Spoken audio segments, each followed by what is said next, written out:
Sweik administers extreme unction. Chaplain Otto Katz sat glumly over a circular which he had just brought from the barracks. It contained secret instructions from the War Ministry.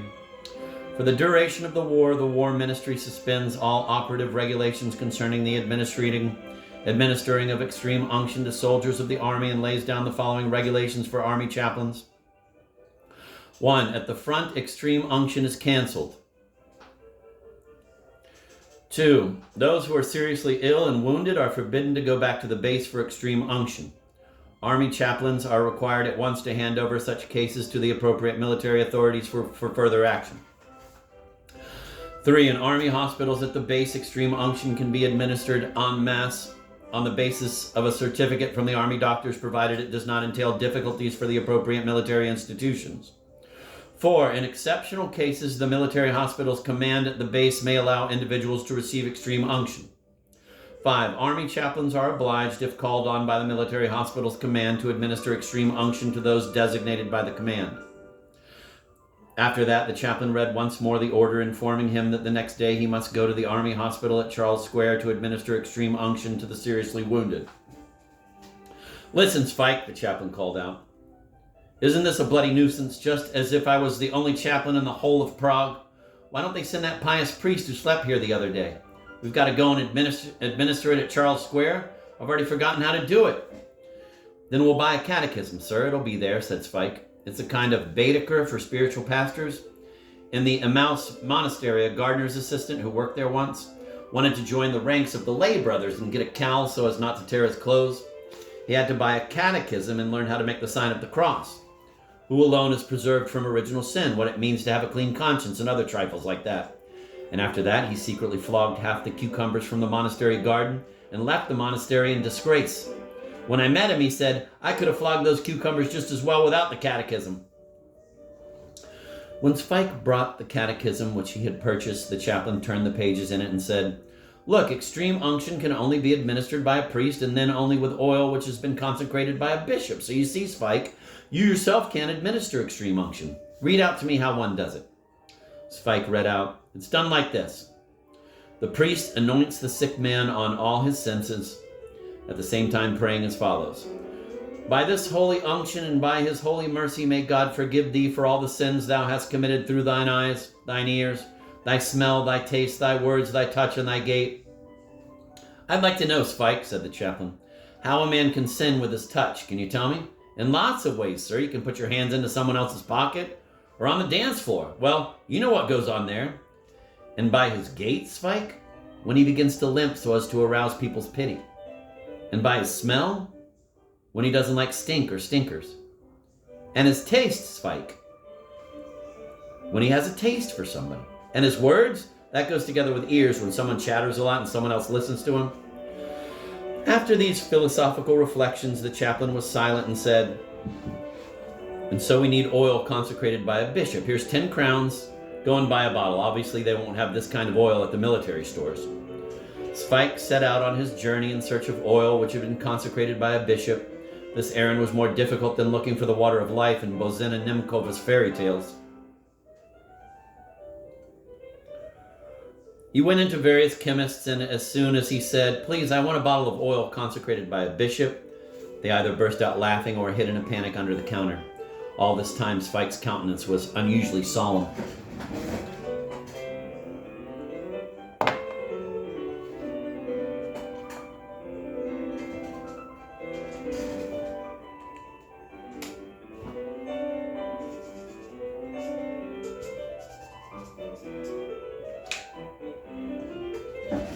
And so he decided to try his luck at surgeries. In the first, they had him thrown out by a dispenser. In the second, they wanted to telephone for an ambulance. And in the third, the head of the surgery said that Pollux Limited and Delua Avenue, a firm dealing in oil and lacquers, would certainly have in stock the oil he wanted. Pollux Limited and Delua Avenue was a very efficient firm. They never let a customer go without satisfying his requirements. If he wanted cobaiba, balsam, they poured out turpentine for him, and that did just as well. When Sweik came in and asked for 10 crowns worth of oil consecrated by a bishop, the manager said to the assistant, "Pour him out a gill of hemp seed oil number 3, Mr. Tauchen."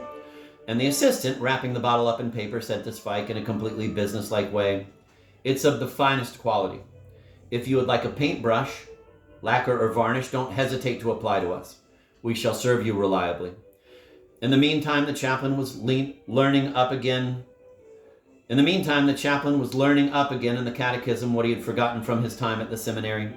He enjoyed very much some unusually witty sentences which made him laugh heartily. The name extreme or last unction derives from the fact that this unction is usually the last of all the unctions which the church administers to anyone. Or, extreme unction may be received by every Catholic Christian who is seriously ill and has at last come to his senses. The patient is to receive extreme unction if possible while his memory still holds. Then an orderly came with a packet in which the chaplain was informed that the next day extreme unction would be attended by the Association of Gentlewomen for the Religious Education of the Troops. This association consisted of hysterical old women who distributed to the soldiers in the hospitals icons of saints and stories about a Catholic warrior dying for his imperial majesty.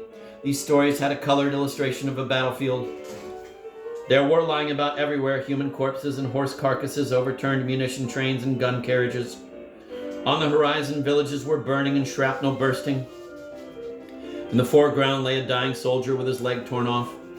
An angel was bending over him and bringing him a wreath with the inscription on the ribbon, "This very day you will be with me in paradise," and the dying man was smiling blissfully as though they were bringing him an ice cream. When Otto Katz had read the contents of the packet, he spat and reflected, "Tomorrow's going to be some day." He knew the harpies, as he called them, from the church of St. Ignatius, where years ago he used to preach to the troops. At that time he used to put a lot of feeling into his sermons, and the association used to sit behind the colonel.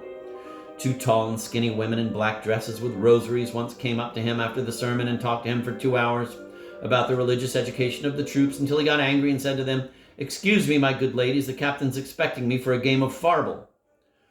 "And so here's the oil," said Sweik solemnly when he returned from Pollux Limited. "Hemp seed oil number 3, finest quality. We can anoint a whole battalion with it. The firm is a reliable one. It sells varnish, lacquer, and brushes as well. Now we only need a bell." "Why a bell, Sweik?" "We have to ring it on the way so that people take their hats off to us when we transport the Lord, sir. With this hemp seed oil number 3, it's always done, and very many people to whom it meant nothing have been put in jail because they didn't take their hats off. On a similar occasion in Zitskov, a vicar once beat a blind man because he didn't take his hat off, and he was put in jail too, because they proved to him before the courts that he was not deaf and dumb, but only blind, and that he had heard the ringing of the bell and caused a scandal, although it was at night time. That's just like at Corpus Christi. At another time, people would never look at us, but now they'll take their hats off to us. If you don't mind, sir, I'll fetch it at once." Having obtained permission, Sweik produced a bell in half an hour. "It's from the door of the roadside in Ukritsu," he said. "Cost me just 5 minutes panic, and I had to wait a long time because people never stopped going by. I'm going to the cafe, Sweik. If anybody should come, tell them to wait." About an hour later, there arrived an elderly, gray-haired gentleman of erect carriage and stern countenance. His whole appearance exhaled cold anger and rage. He looked as if he had been sent by fate to destroy our miserable planet and to obliterate all traces of it in the universe. His words were harsh, dry, and severe. "Not at home, so he's gone to a cafe, has he? So I've got to wait, have I? Very well, I'll wait till the morning. He's got money for a cafe, but not to pay his debts. Calls himself a priest. Lousy rat." He spat in the kitchen. "Sir, don't spit here," said Sweik, looking at the stranger with interest. "I shall spit once more, as you see, like this," said the severe gentleman obstinately, spitting on the floor a second time. "He should be ashamed, an army chaplain. What a disgrace." "If you've had any education," Sweik reminded him, "then you should have cured yourself of spitting in someone else's house. Or do you think that when there's a world war on, you can do what you please? You've got to behave decently and not like a hooligan. You've got to act politely, talk decently, and not carry on like a damn scoundrel. You bloody fool of a civilian, you." The stern gentleman got up from his chair, began to shake with fury, and shouted, "You dare tell me I'm not a decent man? Then what am I? Tell me." "You're a dirty pig," answered Sweik, looking him straight in the eye. "You spit on the floor as though you were in a tram, a train, or a public place. I've always wondered why there are notices hanging everywhere that spitting is prohibited, and now I see it's all because of you. They must know you very well everywhere." The stern man began to change color and tried to answer with a torrent of oaths directed at Sweik and the chaplain. "Have you finished your speechifying?" Sweik asked composedly, when the gentleman had delivered himself of his last "You're both scoundrels, like master, like dog. Or would you like to say something more before you fly down the stairs?" As the stern gentleman had exhausted himself to such an extent that no valuable and effective oath came to his mind, he fell silent, and Sweik took it as a sign that there was no point in waiting for anything further. And so he opened the door, placed the stern gentleman at it with his face towards the corridor, and gave him a kick worthy of the shoot of the best player in an international football championship team. And behind the stern gentleman, Sweik's voice carried all the way down the steps. Next time when you visit decent people, see you behave decently.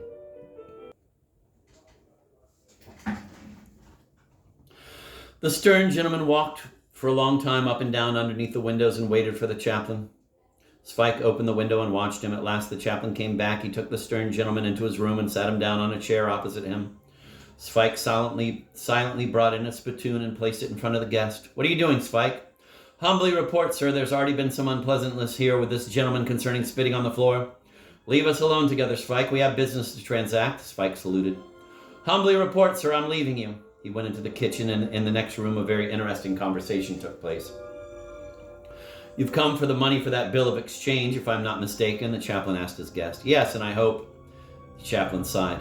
A man is often brought into a situation where hope is the only thing left. How beautiful is that little word, hope. From that three-leafed clover which exalts man above the chaos of life. Faith, hope, charity. I hope, chaplain, that the sum... Of course, worthy sir, the chaplain interrupted him. Allow me to repeat once more that the word hope is a great strength to man in his struggle with life. And you don't lose hope. How wonderful it is to have a definite ideal, to be an innocent, clean being who lends money on bills of exchange and has the hope that he will be paid back at the right time. To hope unremittingly that I shall pay you 1,200 crowns when I haven't even 100 in my pocket. And so you, stammered the guest. Yes, and so I, answered the chaplain. The guest's face again assumed an obstinate and wrathful expression. Sir, this is a fraud, he said, getting up. Calm yourself, worthy sir. It's a fraud, the visitor shouted obstinately. You have disgracefully abused my confidence. Sir, said the chaplain, a change of air will certainly do you good. It is too sultry here. Sweik, he called to the kitchen. This gentleman wants to go out in the fresh air. Humbly report, sir, came the answer from the kitchen. I've already thrown that gentleman out once. Repeat the operation, came the order, which was executed quickly, briskly, and ruthlessly. It's good, sir, that we got rid of him before he caused a scandal, said Sweik.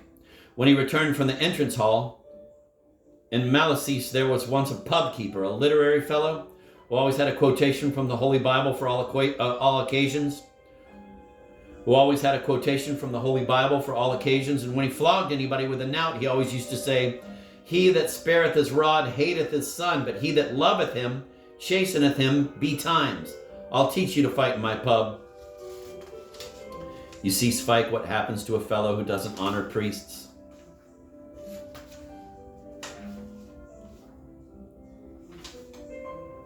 Smiled the chaplain. St. John Chrysostom said, whoever honors a priest honors Christ.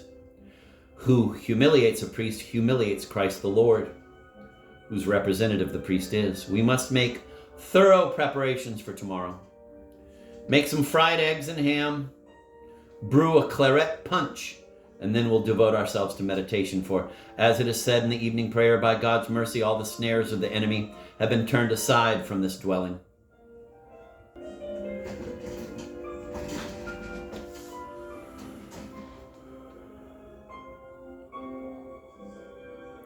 There are people in the world who are very obstinate, and to their number belonged the man who had twice been thrown out of the chaplain's apartment. Just as supper was ready, someone rang the bell. Sweik went to open the door and returned after a moment to report, He's here again, sir. I've shut him up for the moment in the bathroom so we can eat our supper in peace. That's not right, Sweik, said the chaplain. A guest in the house is God in the house. At banquets in old times, they used to entertain themselves with monsters. Bring him here so that he can amuse us. Sweik returned in a moment with the obstinate man who stared sullenly in front of him. Sit down, the chaplain invited him politely. We're just finishing our supper. We've had lobster, salmon, and now fried eggs and ham as well. We have marvelous blowouts when people lend us money. I hope that I am not here just for your amusement, said the sullen man. This is the third time I've come. I hope now that everything will be explained. Humbly report, sir, observed Sweik. He's a real leech like that fellow Busek from Liban. 18 times in one evening they threw him out of Exner's, and he always came back saying he'd forgotten his pipe. He crept in through the window, through the door, from the kitchen, over the wall, into the saloon, through the cellar to the bar. And he would have come down the chimney if the firemen hadn't pulled him up down off the roof. He was so persistent that he would have made a good minister or parliamentary deputy. They did for him what they could. The obstinate man, as though taking no notice of what was being said, repeated stubbornly, "I want to have this matter cleared up, and I demand a hearing." "That's granted to you," said the chaplain. "Speak, worthy sir, speak as long as you like, and we shall meanwhile continue our feast. I hope it won't disturb your story. Sweik, bring in the food." "As you well know," said the obstinate man, "a war is raging. I lent you the sum before the war, and if there had not been a war, I should not have insisted on the repayment, but I have had unfortunate experiences." He took a notebook from his pocket and continued, "I have it all recorded here. Lieutenant Janata owed me 700 crowns and had the cheek to fall at the Battle of the Drina. Lieutenant Prasek was captured on the Russian front and owes me 2,000 crowns. Captain Wickturl, owing me the same amount, got himself killed by his own soldiers at Ruska Rava. Lieutenant Machek, taken prisoner in Serbia, owes me 1,500 crowns. There are more people like that here. One falls in the Carpathians with an unpaid bill of exchange of mine. Another gets taken prisoner, another gets drowned in Serbia, and a fourth dies in a hospital in Hungary. Now you can understand my fears that this war will ruin me if I'm not energetic and ruthless. You could say that you are in no direct danger, but look." He thrust his notebook under the nose of the chaplain. "You see, Chaplain Mathias at Brno died in an isolation hospital a week ago. I could have torn my hair out. He owed me 1,800 crowns and went into a cholera ward to administer extreme unction to a man who meant nothing to him." "That was his duty, my dear sir," said the chaplain. "I'm going to administer extreme unction tomorrow, too." "And in a cholera ward, too," observed Sweik. "You can go with us so that you can see what it means to sacrifice oneself." "Chaplain," said the obstinate man, "believe me, I am in a desperate situation. Is this war being waged to put out of the way all who owe me money?"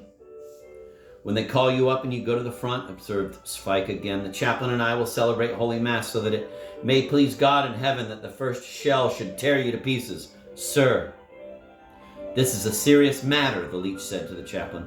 "I request that your servant should not intervene in our business so that we can settle it at once." "Just as you wish, sir," replied Sweik.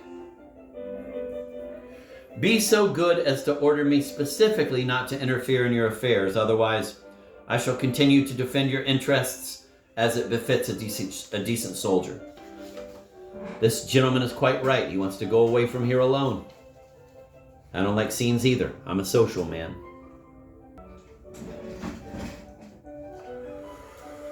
"Sweik, I'm getting bored with this," said the chaplain, as though he did not notice the presence of his guest. "I thought this chap would amuse us, tell us some stories, and instead he asked me to order you not to interfere, although you've had to deal with him twice already. On an evening like this, when I have in front of me such an important religious rite, when I have to turn all my thoughts to God, he bothers me with a stupid story about a wretched 1,200 crowns, distracts me from searching my conscience and from God, and wants me to tell him once more that I'm not going to give him anything at the moment. I don't want to speak to him any longer. So that this holy evening is not ruined, you say to him, 'Sweik, the chaplain is not going to give you anything.'" Sweik discharged the order, bawling it into the guest's ear. The obstinate guest continued to sit there, however. "Sweik," suggested the chaplain, "ask him how long he intends to sit gaping here." "I won't move from here until I get my money," the leech retorted obstinately. The chaplain got up, went to the window, and said, "In that case, I give him over to you, Sweik. Do with him what you like." "Come here, sir," said Sweik, seizing the unwelcome guest by the shoulder. "Third time lucky." And he repeated his performance quickly and elegantly while the chaplain drummed a funeral march on the window. The evening, which was devoted to meditation, passed through several phases. The chaplain drew close to God with such piety and ardor that at midnight the following strains could be heard from his apartment. "When we marched away, the girls all cried their eyes out, and the good soldier Sweik sang with him. In the military hospital, 2 men were longing for extreme unction. An old major and a bank manager who was an officer in the reserve. Both had got bullets in the stomach in the Carpathians and lay in adjoining beds. The officer in the reserve considered it his duty to have extreme unction administered to him because his superior officer was longing for it too. He regarded it as a breach of discipline not to have it. The pious major did it out of calculation, imagining that a prayer could cure an invalid. However, the night before the extreme unction, both of them died. And when in the morning the chaplain arrived with Sweik, both the officers lay underneath a sheet with black faces, like all those who die of asphyxiation. "We were making such a splash, sir, and now they've gone and spoilt things," Sweik grumbled when they told them in the office that these two no longer needed anything. And it was true that they had made a great splash. They had driven there in a droshky. Sweik had rung the bell, and the chaplain had held in his hands the bottle with the oil, which was wrapped up in a table napkin. He solemnly blessed all the passers-by with it, and they took off their hats. There were not many of them, it is true, although Sweik tried to make a tremendous row with the bell. 1 or 2 innocent street urchins ran behind the droshky, and one of them seated himself behind, whereupon his comrades broke out in unison, "After the carriage! After the carriage!" And Sweik rang the bell. The droshky driver hit backwards with his whip. In Vodiskova Street, a woman concierge, who was a member of the Congregation of the Virgin Mary, trotted after the droshky and caught up with it. She received a blessing on the way, made the sign of the cross, spat and shouted, "They're driving like Jehu with the Lord. It's enough to give you TB." After which she returned breathlessly to her old place. It was the droshky driver's mare which was most worried by the sound of the bell. It must have reminded her of something that had happened in the past, because she continually looked behind and from time to time tried to dance on the cobbles.